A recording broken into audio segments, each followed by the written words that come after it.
dyan sa Pilipinas. Kumusta po? Ngayon po ay busy na naman.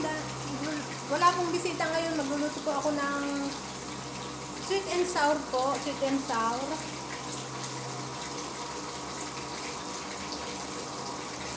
Chicken po na sweet and sour.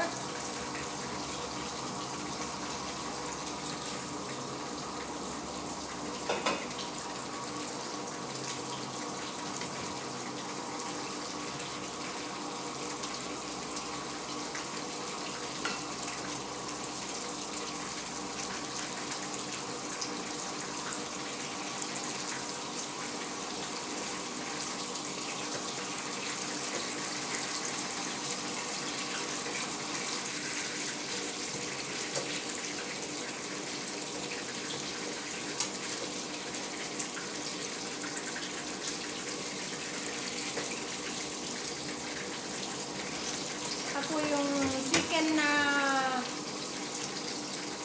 vegetable po na may sweet and sour po na vegetable. Ayan po.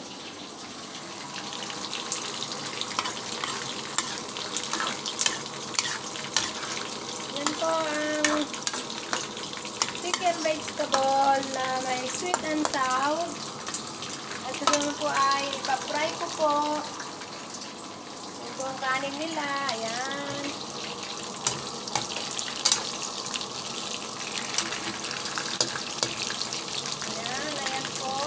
Yummy po yan.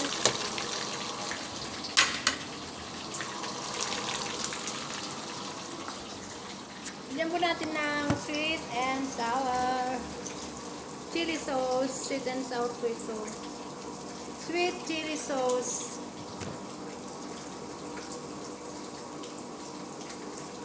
Ay po, kumusta po tayo dyan? Magandang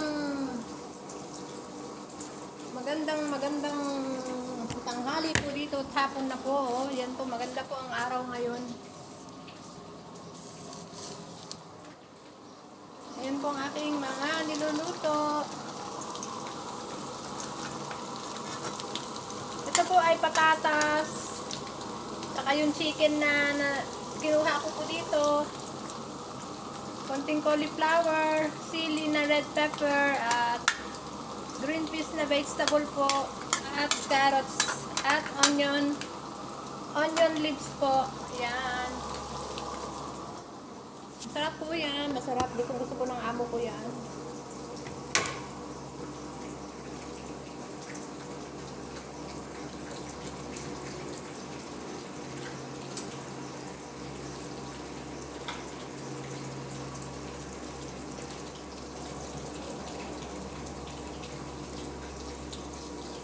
Hello guys! Ayan po, yan lang po ang aking lulutuin dahil isang amo ko lang po ang kakain po.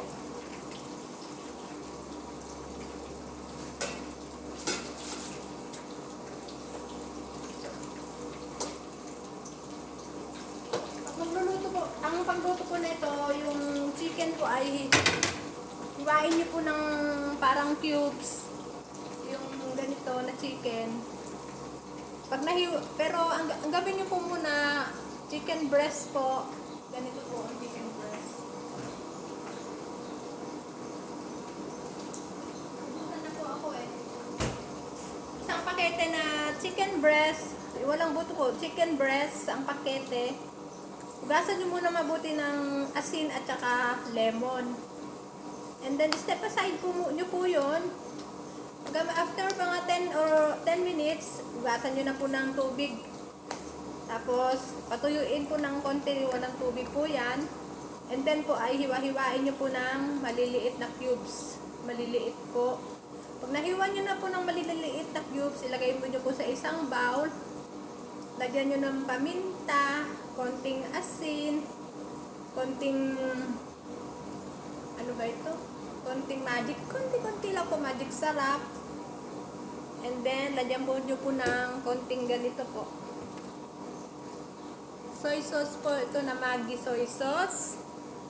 Konting paminta. Isang pirasong itlog. Itlog. At isang kutsarita pong ganito, baking powder, isang kutsarita. Basta isang paketeng manok lang po yun na nahiwa na cubes. And then, kalahating kutsarita po na vinegar, apple vinegar, kalahati lang. And then po, mix po yan. Pag na-mix na po, lagyan nyo po ng flour. Saan ba yun? Flour po.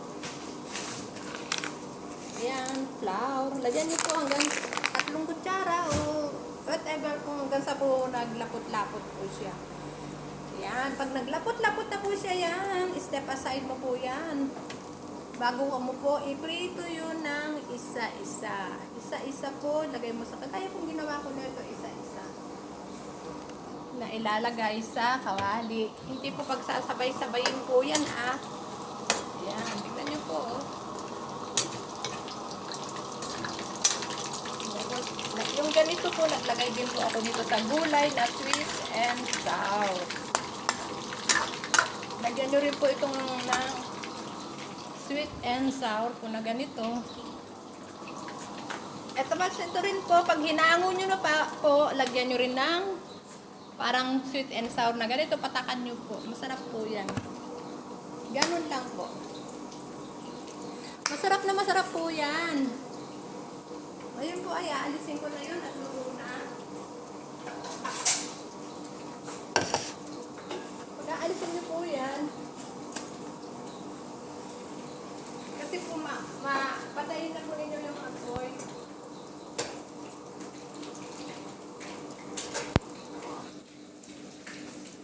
Maingay yung kalan ko, parang may diferensya.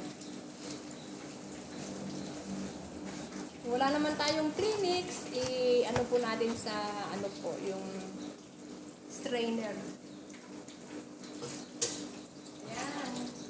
Dami po.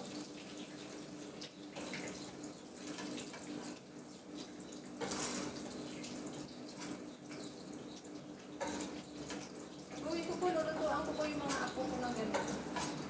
All na rin po, pati mga kapatid ko, ayan po. Ayan na po. Yummy, yummy po yan. Yummy, yummy. Tapos lagay po ninyo sa magandang plato. Gaya nito.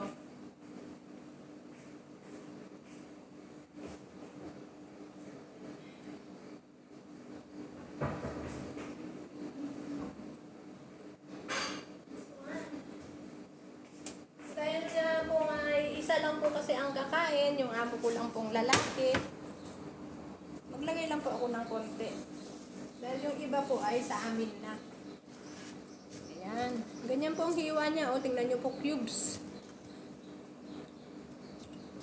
Kasi po pag nilagyan nyo na pa ng mga sinabit pong yung mga ricado, huwag nyo pong biglain ang apoy. Dahan-dahan lang po. Excuse me. Ayan. Tama na sa kanya ito.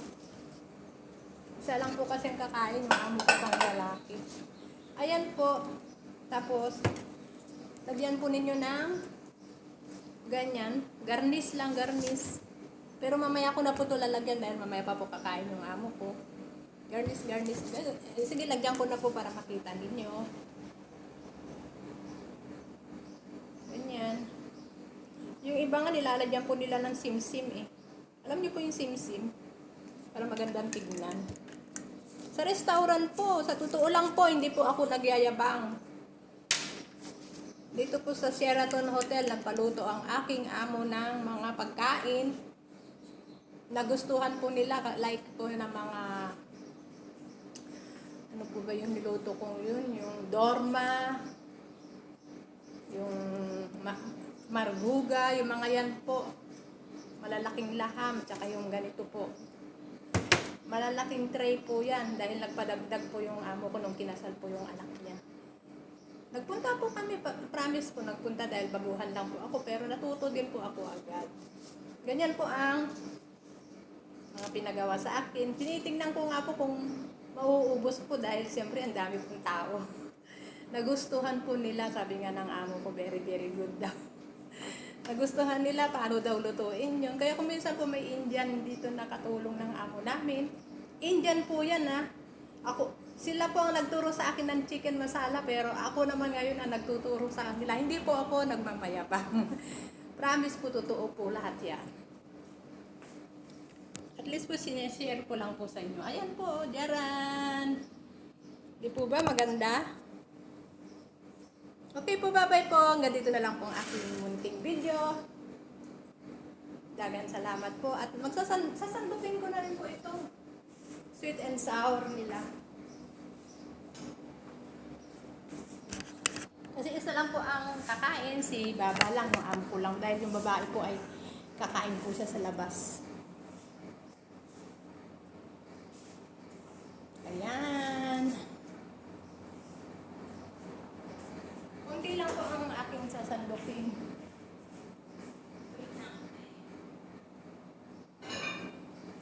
Ito na lang po. Tsaka white rice po ang gusto ng amo kong lalaki, white rice.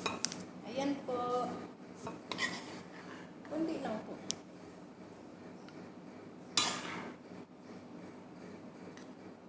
Yummy, yummy. Ayan po, oh, tingnan nyo po.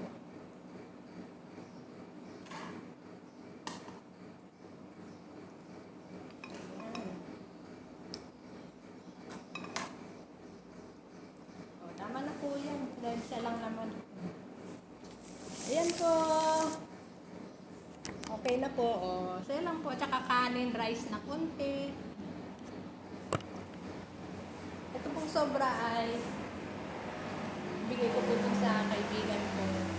Gusto po nila ito.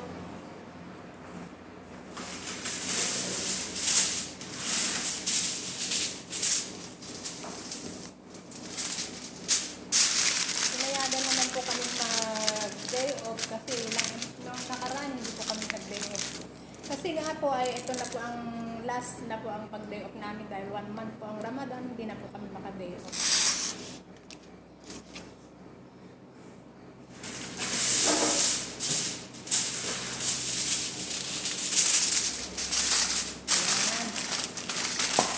Ayan po, bye-bye po. Nandito na lang po aking munting video. Lalagay ko na po ito sa oven para po ay mamaya po ay pag-ayon namin namin. Please subscribe to my channel. Dagan salamat. Maraming salamat. I love you po. Laging tandaan, mahal tayo ng Panginoon. And God bless.